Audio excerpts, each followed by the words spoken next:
The Word of God is alive and powerful, sharper than any two-edged sword, piercing even to the dividing asunder of the soul and spirit, and of the joints and the marrow, and is a critic of the thoughts and intents of the heart. All Scripture is God-breathed and is profitable for doctrine, for reproof, for correction, for instruction in righteousness, that the man of God might be mature, thoroughly furnished unto all good works. Study to show thyself approved unto God, a workman that needeth not to be ashamed, rightly dividing the word of truth. 1 Peter 5:6-7, Therefore humble yourselves under the mighty hand of God, that he may exalt you in due time, casting all your care upon him, for he cares for you. Proverbs 2:1-5, My son, if you receive my words and treasure my commands within you, so that you incline your ear to wisdom and apply your heart to understanding, yes, if you cry out for discernment and lift up your voice for understanding, if you seek her as silver and search for her as for hidden treasures, then you will understand the fear of the Lord and find the knowledge of God.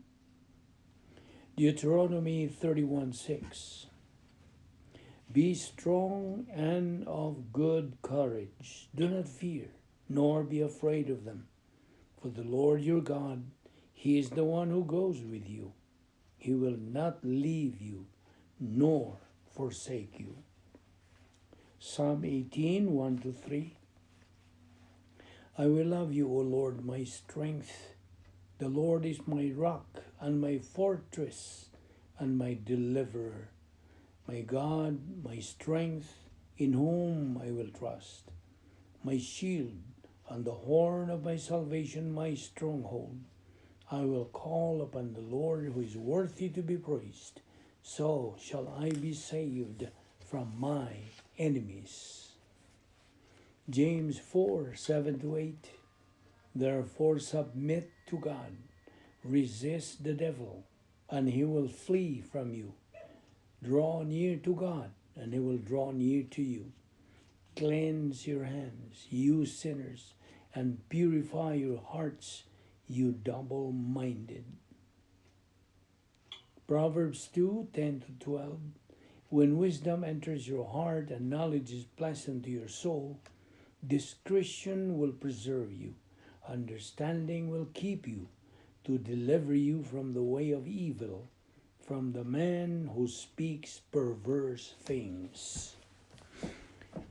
Following the customary procedure, the next few moments are devoted to silent prayer, the option of rebound if necessary, giving each one to prepare for the study of the Word of God. You have a few moments of privacy in order to make the transition in the strict academic discipline. Let us pray.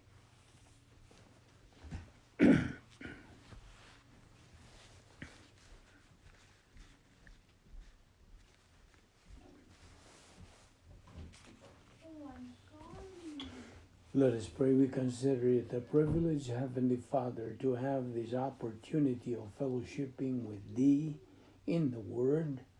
We now pray that God, the Holy Spirit, will take a portion of what we're going to study today and make it a source of blessing and challenge, as well as contributing to our acceleration to the high ground to maturity.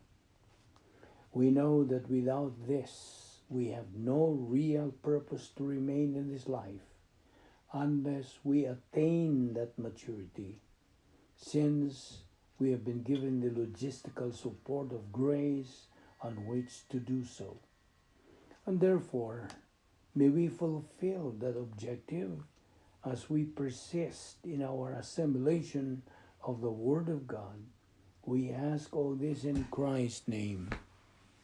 Amen.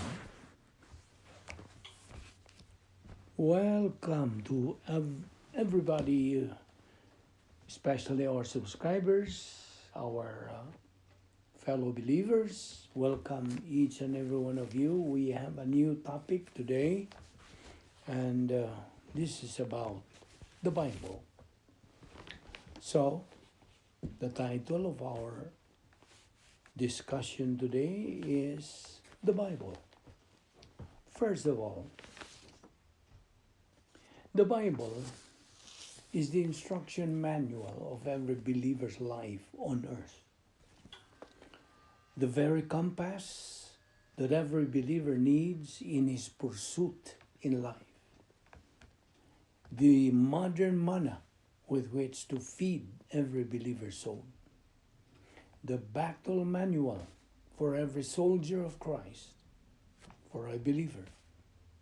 The spiritual oxygen of every believer with which to breathe in and breathe out. It is the greatest book on the face of the earth. The only book that not only informs, but it transforms lives. The only book which contains the very Word of God, inerrant, infallible Word. In fact, it is the mind of Christ. 1 Corinthians 2:16. It is the very Word of God instructing any member of the human race how to get saved, and the book instructing believers in Christ how to live a life with meaning, purpose, and with definition. In other words, how to live a happy, contented, dynamic, abundant, fantastic, and a victorious life. Living in God's power sphere, fulfilling the protocol plan of God. Now, so the Bible, which you're holding in your hands, or that's on your lap, we call the Bible, is the greatest book the world has ever known. In fact, it is a supernatural book and is always updated. It has no second edition. Its contents are God's thinking, 1 Corinthians 2:16, God's viewpoint, and it is the most powerful thinking in the whole universe. The Bible is timeless, enduring, and eternal. It means God's thinking has existed long before everything came into existence. The Bible continues to be the most published and the most distributed book on this planet. No book has been more criticized, more banned, more burned than the Bible. And yet, it is still available and will be as fresh and relevant at all times. Now, we cannot love a person whom we do not know, right? The same thing with God. We cannot love God if we do not know who and what He is.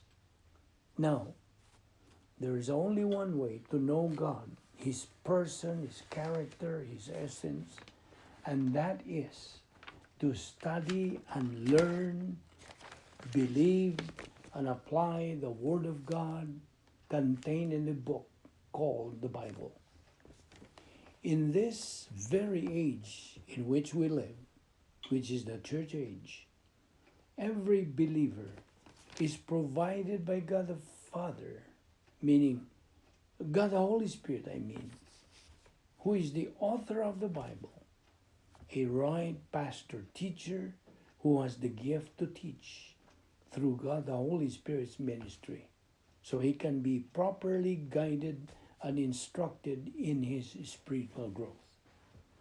Note, by just reading the Bible without your right pastor, teacher teaching you through the ICE method, isagogical, categorical, and exegetical method, get this, you will be going nowhere in your spiritual life. Why? Why? Because that's not the way God designed for a church age believer, by just reading the Bible.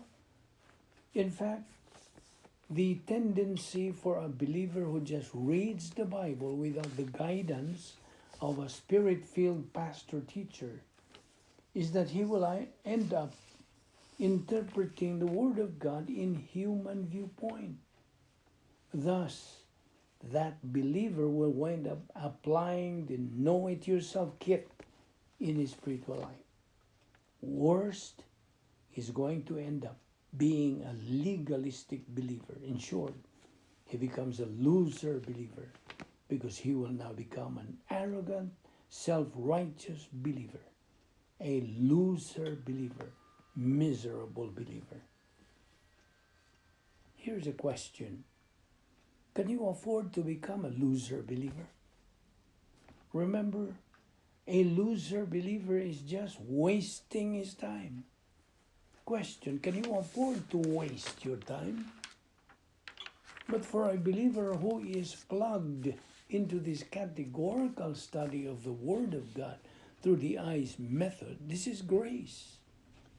We don't deserve it. We don't work for it. We don't earn it. It is God's divine provision. So take it or leave it. Use your volition. Remember also the principle, those that are His, meaning God's, are only what? Only remnants. And those that are following Him in His instruction to the letter are also what? Remnants. After all, it is a matter of choice. So for an unbeliever to get saved, God's perfect way is commanded in His Word.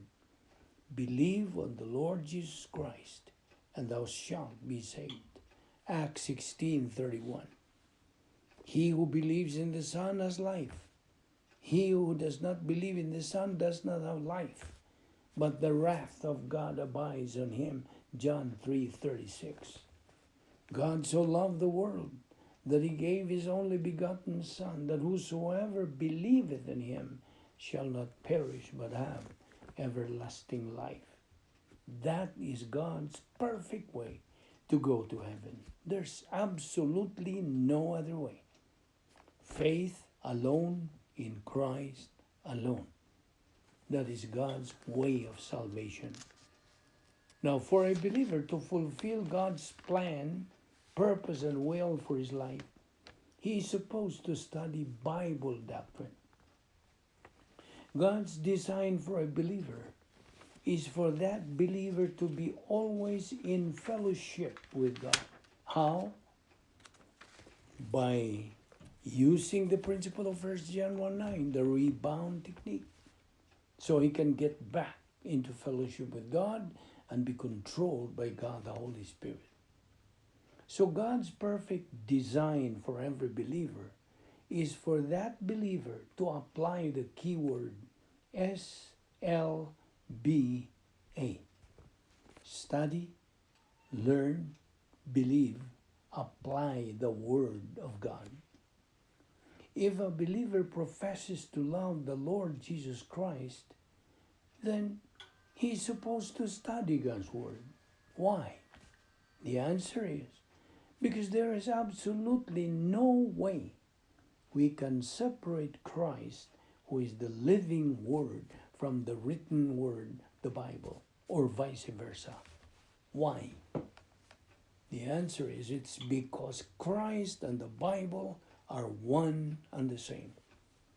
So therefore, the key to know and to love the Lord Jesus Christ, with whom all believers are united at the moment of salvation, is to study Bible doctrine.